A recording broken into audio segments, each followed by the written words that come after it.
Hey guys, welcome back to another tutorial. My name is Bern from the Cauldron, and this time we will have a look at some parallax effects. So, let's get started.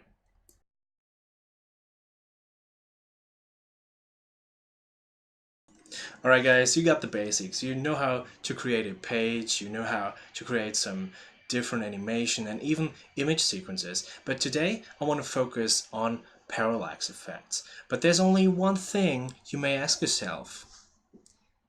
What the hell is a parallax effect?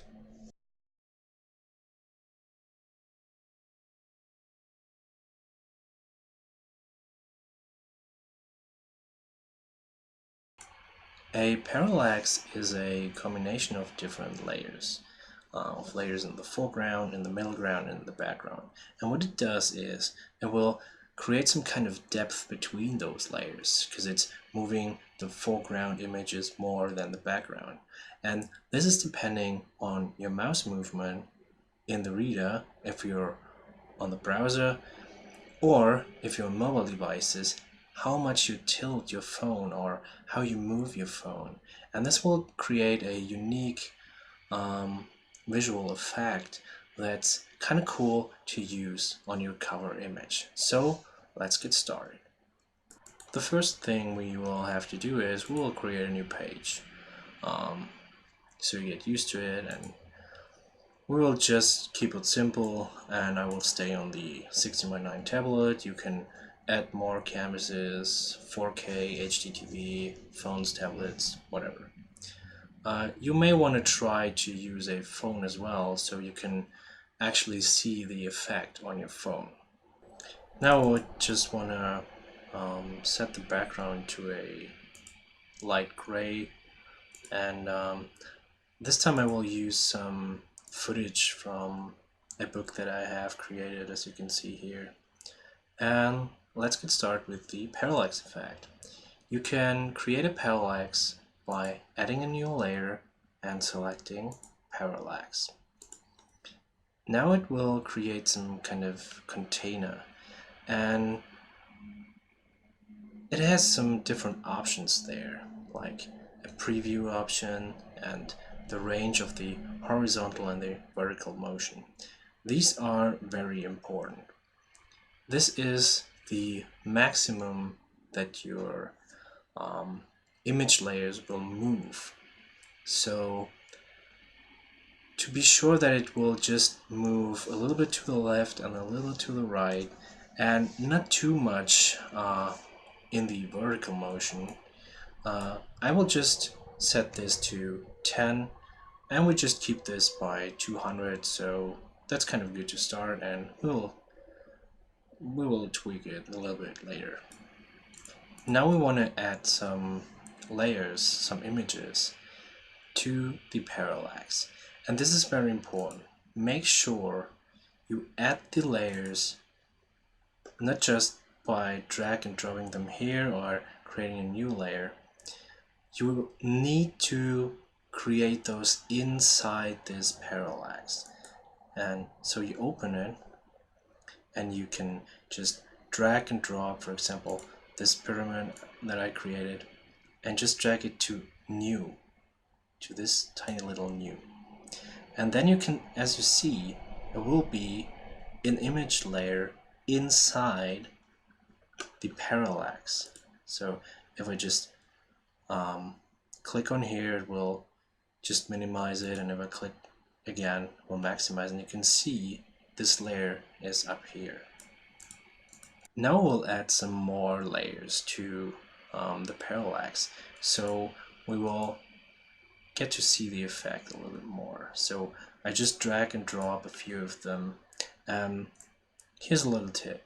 If you have created a little bit, some more layers, like 4 or 5 layers, the more layers you have, the more the effect will be visible. And if you're adding those layers in the parallax, start with the background, because every time you drag and drop a new one in, it will be above the old one. As you can see, I just drag this and it will be above the other one, and so it will move to the foreground. So make sure you start with the background first and then create it up to the foreground. You can switch those layers every single time, but it will just save you some time right now. Just a few more layers, I think. Maybe this one first. That's it, and another one.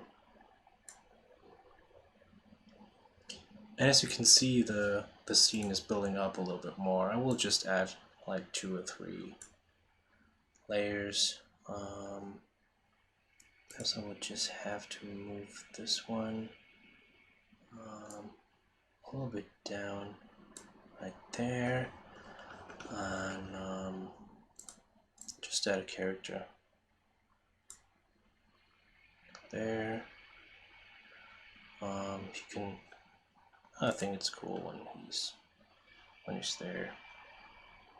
Almost stones, and we'll just add another character there. And basically, that's all the magic. You don't have to create an animation in the effects or something. This is some kind of something that is passive. It's not an active animation that you have to start and you have to stop it. This will be active as long as the image is shown. So if you're switching to another page, this will be gone. But this will always be in the background. So you can tilt your phone every single time. You don't have to start it. And that's kind of it. And to preview it, we'll just click on the preview parallax motion button. So let's see what it does. As you can see, it's moving a little bit to the left, a little bit to the right, and you will have to be careful about the edges, because if it's moving too much, your layers, maybe the edges of your layer will be visible. Like you can see if you just check this right side there, right there, and that's not what you want. So to optimize it, you will need to create those layers a little bit wider than they actually will be seen, so they can move a little bit more. And there you go. That's it. That's kind of how this all works. One last thing is kind of important. The parallax is functioning as a container. It contains all the layers, all the image layers. So if you want to create an effect, you can go to Effects, add a new effect, and you can select every single layer if you want to scale just the boy in the front or whatever. But you can actually select the whole parallax. For example, if you want to fade it in, you can click on Parallax, then on Next, and fade in, and then it will be fading in the whole parallax, every single layer at the same time. I just cancel it, and this matters. This is how containers function.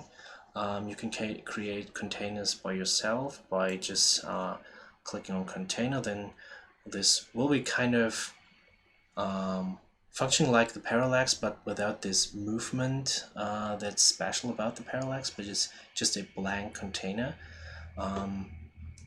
So if you want to do something to the whole parallax, you can just click on it, so it will open up, and you can set the initial scale, for example, to 110, so it will be a little bit bigger, and then you can move it around, and there you see the edges, for example.